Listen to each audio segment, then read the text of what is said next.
Hello friends, welcome to my new vlog. यहाँ पे हम शुरुआत कर रहे हैं अपने आज के स्टडी स्लॉट्स की। यहाँ पे है मेरा फर्स्ट जीएस का, और जीएस में सर ने आज जो फर्स्ट क्वेश्चन बताया है वो इमरजेंसी के बारे में थी, क्योंकि अभी जो संविधान हत्या दिवस की घोषणा हुई है वो मतलब कि करंट के पॉइंट ऑफ व्यू से करंट अफेयर में आ जाता है वो चीज़ें। ये इंपॉर्टेंट चीज़ जो होती है, डेट अनाउंस हो रही है, कोई नया मतलब कि फेस्टिवल तो नहीं कह सकते, नया डे कोई सेलिब्रेट करने के लिए अगर गवर्नमेंट कह रही है तो फिर ये सारे करंट अफेयर में आते हैं, और ये फिर एग्ज़ाम पॉइंट ऑफ व्यू से भी इंपॉर्टेंट होता है। मैंने देखा यही सब चीज़ें उठ के तो एग्ज़ाम में आ जाती हैं, तो सर ने वो चीज़ें समझाई हैं। मैंने यहाँ पे काफ़ी कम नोट किया था, क्योंकि जो सर चीज़ें बता रहे थे कि कैसे कैसे इमरजेंसी लगी थी, कहाँ से शुरुआत हुई थी, वो सारी कहानी के फॉर्म में था, तो वो मैंने एज इट इज़ याद करने की कोशिश करी थी कि ठीक है। फिर यहाँ पे हम आगे बढ़ते हुए, यहाँ पे सर ने मतलब कि हिस्ट्री से मतलब ये जुड़ा हुआ है थोड़ा सा कि अजंता और अलोरा की गुफ़ाएँ किससे जुड़ी हुई हैं और इन्हें किसने बनवाया था, तो वो सब सर ने बताया कि जैसे कि अजंता की गुफ़ाएँ वो वाकाटक के वंश से जुड़ी हुई हैं, और एलोरा की गुफ़ाएँ राष्ट्रकूट वंश की हैं। तो अगर मतलब ये सर ने बोलता है कॉमन अगर क्वेश्चन है कि ये दोनों की गुफ़ाएँ किससे जुड़ी हैं, तो आपको बौद्ध धर्म बताना है, क्योंकि अजंता की गुफ़ाओं में भी कुछ बौद्ध धर्म से और एलोरा की में भी, तो कॉमन जो होता है, तो सर ने बोलता बौद्ध धर्म से आप लगा देना अगर ऐसा कुछ आता है कभी पेपर में, बाय द वे। फिर यहाँ पे सर बीमस्टैक के बारे में बता रहे थे, और फिर धीरे धीरे आगे बढ़ते हुए एक ही मतलब कि जो जीएस होता है इसमें तो एक ही मतलब है तो कहने के लिए जीएस, पर इसमें सभी सारे के सारे सब्जेक्ट जो हैं वो इंक्लूड होते हैं, तो यहाँ पे सब चीज़ हमें पढ़नी पड़ती है। सारे सब्जेक्ट तो यहाँ इंक्लूड है, और एक बात बताऊँ, यहाँ पे सेंसेक्स भी इंक्लूड है। तो जो सबसे बड़ा होता है भाई, जनगणना का इतना सारा डेटा है वो सब आपको याद करना है, तो वो बहुत ज़्यादा होता है, मतलब सब चीज़ याद ही करनी है, ये बहुत ज़्यादा है। और यहाँ पे हम लोग जो हैं सर और चीज़ों के बारे में बता रहे थे, सेंसेक्स बताया, उसके बाद हिस्ट्री से बताया कि कौन सी मतलब चीज़ें जो हैं हमारे हिस्टोरिकल मॉन्यूमेंट्स जो होते हैं उनको किस किस ने बनवाया है। जैसे चार मीनार कुली कुतुब शाह ने बनवाई है। कुली कुतुब शाह एक डिफरेंट पीपल है, और कुतुबुद्दीन ऐबक एक डिफरेंट पीपल है। वो उन्होंने 2.5 दिन का झोपड़ा बनवाया दिल्ली में, सर ने ये सब चीज़ें भी थोड़ी सी बताई है। और फिर इसी तरीके से आगे की चीज़ें, जैसे ये शून्यकाल के बारे में सर बताए थे, तो ये पॉलिटी से रिलेटेड था। तो ऐसे सभी जो सब्जेक्ट है उनका समागम करते हुए सर ने चले हुए हैं, और यहाँ पे हम लोग भी अपना काम जो है कर रहे हैं। अगर आप भी ये मतलब सर की वीडियो से कुछ देखना चाहते हैं तो मैं बता देती हूँ, ये एसएससी एग्ज़ामपुर पे आप जाएंगे तो वहाँ पे आप लाइव वाला पोर्शन पे जाएंगे, वहाँ पे भी मिल सकते हैं सर की वीडियो, और अगर आप प्लेलिस्ट में जाएंगे तो वहाँ पे भी मिल जाएंगे, तो आप दोनों में से किसी से भी पढ़ सकते हैं अगर आपको पढ़ना है, आपकी खुद से इच्छा है तो। यहाँ पे सर लास्ट में होमवर्क का क्वेश्चन दे रहे थे, जो कि नालंदा यूनिवर्सिटी से है।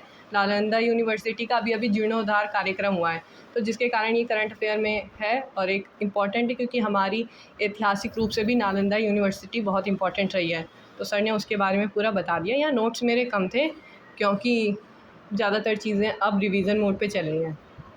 यहाँ पे मैंने करंट अफेयर का 15 मिनट का एक सेशन दिया है, और ये 15 मिनट्स ही होते हैं इसके लिए, तो फिर ठीक है, मतलब कि थोड़ा कम ही समय लगता है। फिर हम आगे बढ़े और मैथ्स करने लग गए।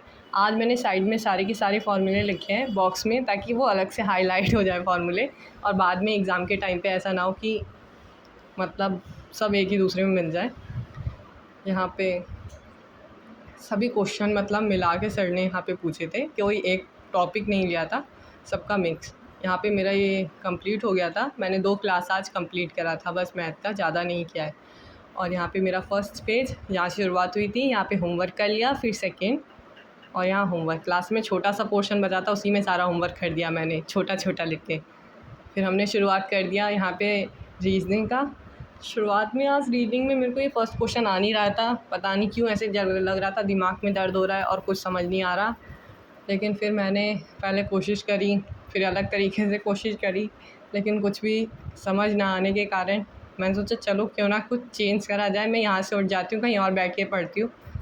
फिर हम लोग उठे, फिर कोशिश मतलब थोड़ी सी करी, फिर मैं बेड पे बैठ के पढ़ने लगे, क्योंकि मेरे को वहाँ कुछ समझ नहीं आ रहा था। ऐसा होता है, मतलब आपको भी ऐसा मैं कहूँगी कि अगर एक जगह बैठ के कुछ समझ नहीं आ रहा तो आप अपना स्पेस चेंज कर सकते हैं, इससे थोड़ा सा मतलब तो नयापन आएगा। ये नहीं कहूँगी बहुत चीज़ें समझ आने लग जाएंगी। अगर सर दर्द हो रहा है तो वो ठीक हो जाएगा, ऐसा कुछ भी नहीं होता। अगर आपके सर में दर्द हो रहा है तो वो तो होता ही रहेगा, पर हाँ थोड़ा सा तो हो जाएगा कि चेंज होने से थोड़ा अच्छा बेटर फील होगा। फिर यहाँ पे मेरा सेकंड क्वेश्चन जब थोड़ा सा अच्छा गया तो फिर अपने आप कॉन्फिडेंस आ गया था कि हाँ चलो कुछ तो सही हो रहा है। पहला ही वाला शायद थोड़ा सा टफ़ था। फिर यहाँ पे हम अपने पहले वीडियो के अंतिम पड़ाव पे पहुँच गए। एक वीडियो में सर के 20 क्वेश्चन रहते हैं और 20 में से आप मान लो 3 से 4 क्वेश्चन ऐसे होते हैं जिसका हम मतलब जवाब हमें देना, जैसे कि ऑड वन आउट वाले क्वेश्चंस होते हैं, तो वो वाले क्वेश्चन जवाब में लिखने नहीं होते, सॉल्व नहीं करने होते, हम दे सकते हैं सामने से। और फिगर वाले क्वेश्चन भी होते हैं तो वो भी दे सकते हैं, जिसमें चित्र वगैरह बना होता है, तो उससे भी मतलब कि उनको नहीं लिखना होता है। बाकी सारे मैं सॉल्व करके ज़्यादातर देखती हूँ कि कोशिश करती हूँ, और कुछ गलत भी होते हैं, ऐसी बात नहीं कि गलत एक भी नहीं होता, सारे मतलब कि गलत होते हैं। और अगर गलत हो रहे हैं तो उससे मैं सीख के हम नया करें, शुरुआत करें, वही ज़्यादा बेटर रहता है हम लोगों के लिए। यहाँ पे मेरा लास्ट चल रहा है और ये पासे से रिलेटेड था, डाइस कहते हैं इंग्लिश में, तो ये वाला तो सबसे ईजी लगता है मुझे, डाइस। और फिर वेन आरेख,